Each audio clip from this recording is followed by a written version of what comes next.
Hi, I'm Sarah from 7 Makes, and in this video we're going to be making wee scrubbers. These are reusable scrubbing pads and they're an alternative to the kitchen sponges that you would use or cleaning sponges. They are made from repurposed coffee bean sacks, scrap toweling and some cotton. So first of all, we're going to get started with cutting some of our fabrics. I am using what used to be a duvet cover.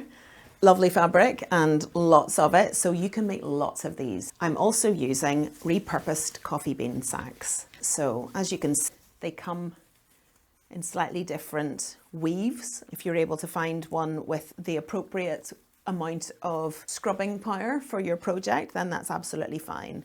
So first of all, we're going to cut these into maybe 13 by 15 centimeters rectangles. And what I'm going to do is I'll set them up and make sure that I cut them both at the same time so they're around the same size. There are some seams on this fabric, so you can either use your seam ripper to make sure that you use all of the fabric, or you can just cut it off. So today I'll just cut it off, but I would normally rip it and use the whole lot. There we go. So what we want to do is line up fabric that we're using.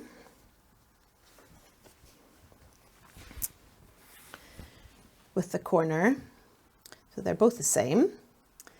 And then what we'll use is this is already 15 centimeters wide. So we're going to go 15 by 12. So that's 12 centimeters in. There we go. Make sure that's all leveled up. And cut here and cut here. That should be us ready to go. So that's 12 centimeters by 15 centimeters. What we're going to do here is, as you can see, this is a really loose weave, the coffee bean sack. So as you can see, it frays really easily. So what we're going to do first of all is make sure that we stitch around the edge of it to make it really, really strong. It means when you're scrubbing away with stuff that the weave isn't going to pull apart. I'm going to put the bobbin thread and the top thread in. I am picking a colour of thread that works really well. You don't need to, these are scrubbing pads, but you might prefer to have something that looks nice. I also think it looks really well with this fabric as well. So that's what I'll use. I'll pop the bobbin thread in. There is also a video on my channel which shows you how to get to know your sewing machine. So if you have found yourself here and you don't know how to put your bobbin thread in, or load your top thread, or thread your machine, then have a look for that as well. There you go.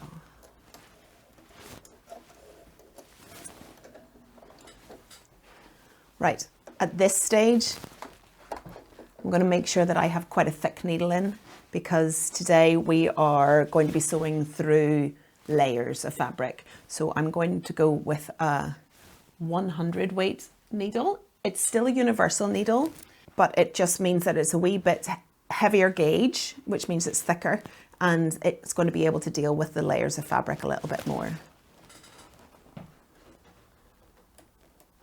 And there's always a bit of a jiggle to try and get the needle into the machine. Make sure, again, the flat bit is at the back. Pop it up. I hold it up with my nail. Hand tighten it nice and tightly, but you can use the little screwdriver that comes with your machine to tighten that as well. You can either thread it by hand, or if your machine has a needle threader, pop it through there. Okay. Off to the side and ready to go. Next, we're going to select the stitch. So every machine is different. Mine has a little stitch selecting array of buttons here. I'm going to select a zigzag stitch, and what I'm going to do is make sure that it is a short stitch length. It doesn't really matter about the width of the stitch, so that's how wide the zigzag is, but what I want is the stitches to be really close, so the zigzags are really close together. So I'm going to move that right down to, let's go with 0.7. And that means they're 0.7 millimeters apart. We're going to start at the corner, and I'm going to do this quite close to the edge, but what I want to make sure is that this fraying thing doesn't happen. So I'm going to do it quite close to the edge. I tend to do it over one of the threads that's going that way. And we just start, see how it goes.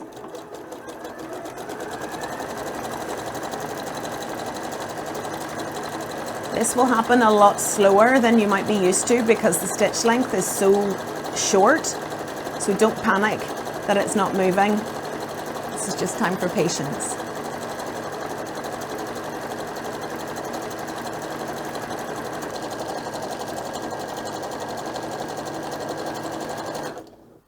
Then when we get to the corner, we're going to keep the needle down and we're going to turn it 90 degrees. And you can see that's happening already. A lovely, really tight stitch that's making that a lot stronger already. So as you can see here, there are fibers that are already coming out. What I'm going to do is just layer them in so that reinforces that edge as I'm sewing across it. I think we could get away with making the stitch length a little bit longer because this is really, really tight. So I'm going to move it back to 0.9, see how that looks. And then we go. If you're wanting to adjust your stitch length on your machine, it'll be in your manual. Usually there is a dial a little bit like this, which will have a little dotted line, and the dots, well, the lines on the line will be different lengths. So you'll be able to dial it towards the longer length or the shorter length. So it's just a case of turning the dial, usually somewhere around the front of your machine as well, but check your manual and you should be able to find it, no problem.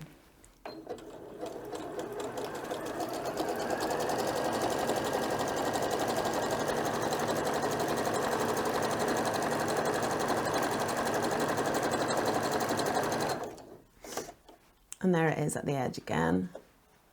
That's working nice. You can see I've gone over the edge a little bit.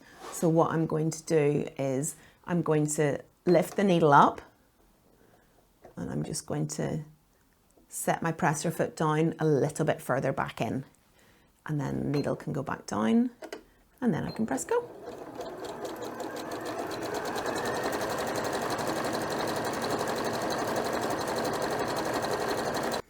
Last one. It's kind of the longest bit as well. So this is the longest part of your project, but it is worth doing because it will make the pads last a lot longer.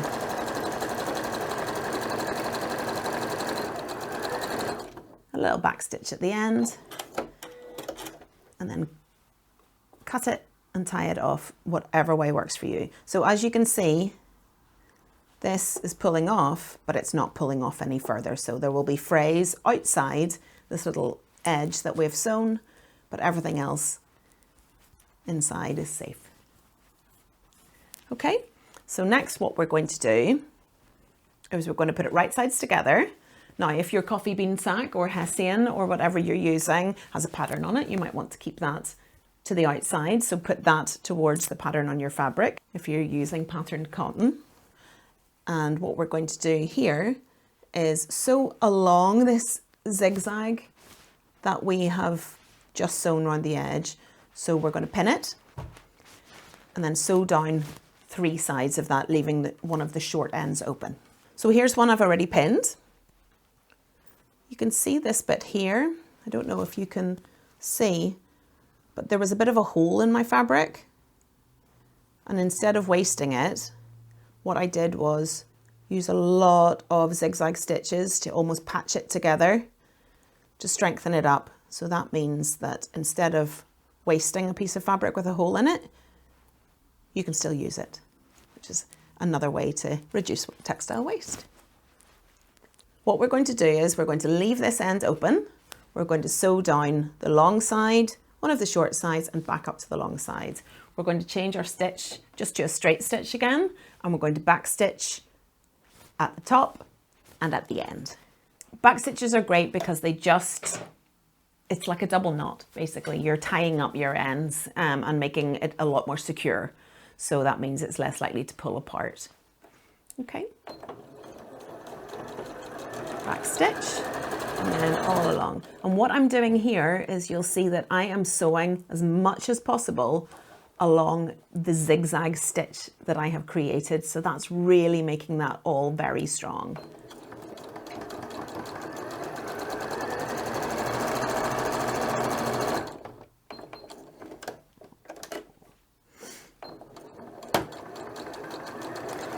That little noise was it going over the pin.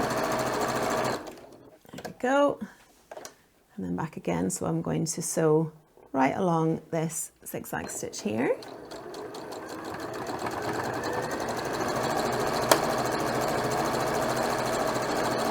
A little back stitch at the end. And then we'll take our pins out. This is really close to the edge here. So what I'm going to do is just run another little line of stitching inside that just to strengthen it up. I can do that on this side because I can see what's happening. And just start and just run it to the end again. And usually with a seam allowance that you need to leave, it kind of depends on the fabric. If it's a really tight woven fabric, you can get away with having quite a small seam allowance, but if it's a loose woven one or one which you've not reinforced with this zigzag, then you might want to leave a little bit more of a seam allowance just to allow for any fraying. But this is pretty strong. I can check. That's looking good. It's looking good here.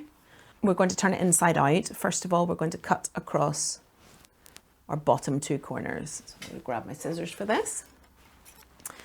Always do this on this side of the fabric rather than that, especially if you have used a matching color of thread. So if you've got more of a contrast here and you can see exactly where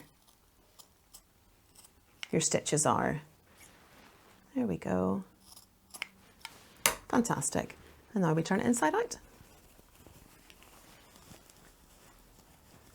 You can get away with really kind of poking that through, and we can use our pokey things. Paintbrush, really handy.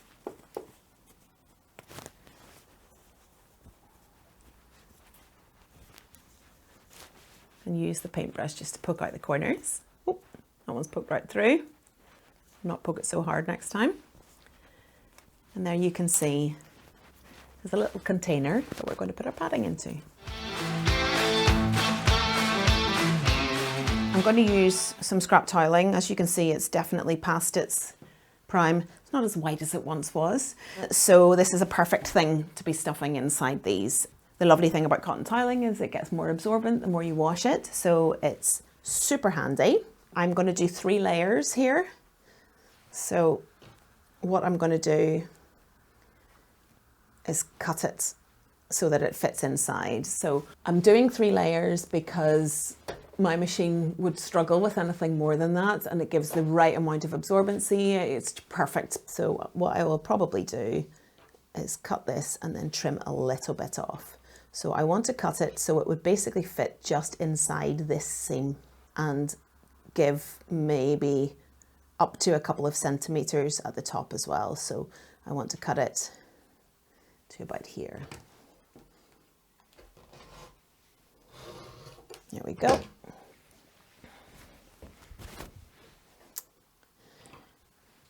And then I'm going to just cut a small amount off here. And then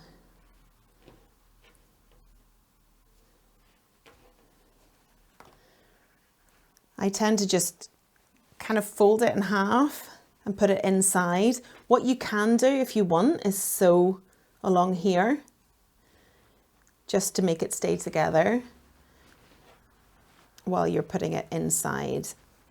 Any kind of scrap toweling that's past its use you can cut these up and use them inside your scrubbers. I'm using maybe 3 layers of tiling for this. It has the same kind of function that a sponge would have. So it is absorbent and gives you a little bit of padding when you're cleaning.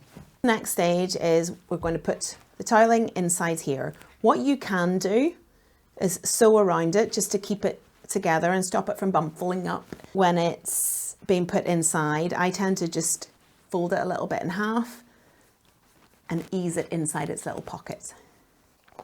So what we're going to do is make sure it's pushed all the way down. It's almost like putting a little duvet inside a little duvet cover. There we go. And it's nice and flat and ready to go. The next thing that I'm going to do at this stage, now I'm happy with that, is tuck the ends in. So this bit here is sticking up. I'm just going to cut that off. There is no need for this extra bit at this point. There we go. And then I'm going to tuck the corners in and tuck the hessian over, and then I'm going to tuck the cotton inside there. This can be a bit tricky, but whatever way you end up doing it, as long as you've got your 2 ends folded in, and then we're going to pin this. So got our pins. I use shorter pins for this just because they're a wee bit stronger. I want to make sure this is really secure. So next we're going to top stitch all the way around the edge, all 4 edges, and then we're going to zigzag across just to make sure that the tiling stays in place inside. We're ready to top stitch. What we're going to do is we're going to slow this down. So my machine has a little speed slider on it, but you might be using your foot pedal. So do this slowly. It's thick. So this is where your heavier gauge needle is going to come into its strengths. And we're just going to go slowly and make sure that we're really closing it neatly at the end. Also, because there's quite a bulk of material here, you might need to give it a little gentle push at the very beginning. Don't go too hard, but it's okay to give it a little push. The other option with that one is starting your stitches a little bit further in so that your presser foot doesn't have to come up the hill and onto the bulk of the fabric as well. So I'm going to do that. I'm going to start by taking the first pin out and holding it with my finger as I get going. Okay, and then I stop and take the next pin out, and that just helps keep it all in one space.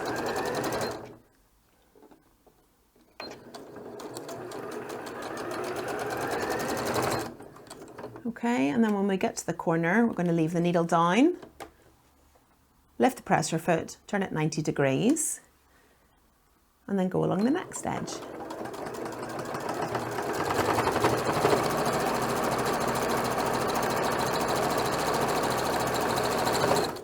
And then it's corner, turn, it again, okay.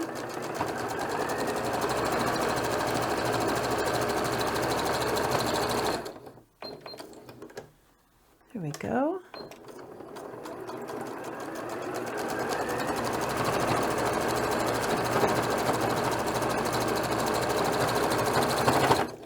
Okay, so now we've got all 4 sides done, but we're not going to take it out at this stage. We're going to go straight into our zigzag. Normally I judge this by eye, but what we want is at least 3 diagonals across it. So I'm going to go down to the edge, turn around, go back to that way, and then back to this corner here. See, I have to push it a little bit to get it going because this is the hefty bit. Okay, there we go. And then we're going to do the same again.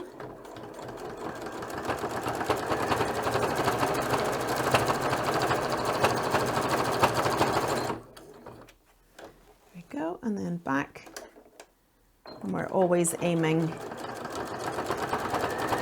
for the corners if we can. And there's a little back stitch at the end. And there you have a wee scrubber. If you want to make these biodegradable, what you can do is use 100% cotton. This is also biodegradable because it's a natural fibre. Also, your stuffing can be either 100% cotton toweling or bamboo. I would avoid using polyester threads. Just use cotton threads, and everything you can just chop it up and put it in the compost, and it should biodegrade in 6 to 9 months. And these make great gifts, super handy, all over the house. Keep them in different colours, make them for your friends and family, and it means that you're not buying single-use products that end up in waste. Thank you so much for sewing along with me. Please do subscribe to the channel. There'll be lots of really useful videos. Also check out 7makes.com for a whole range of reusable alternatives to single-use products already made. And a big thank you to the Tackling Textiles Fund from Keep Northern Ireland Beautiful, which allowed all of these videos to happen.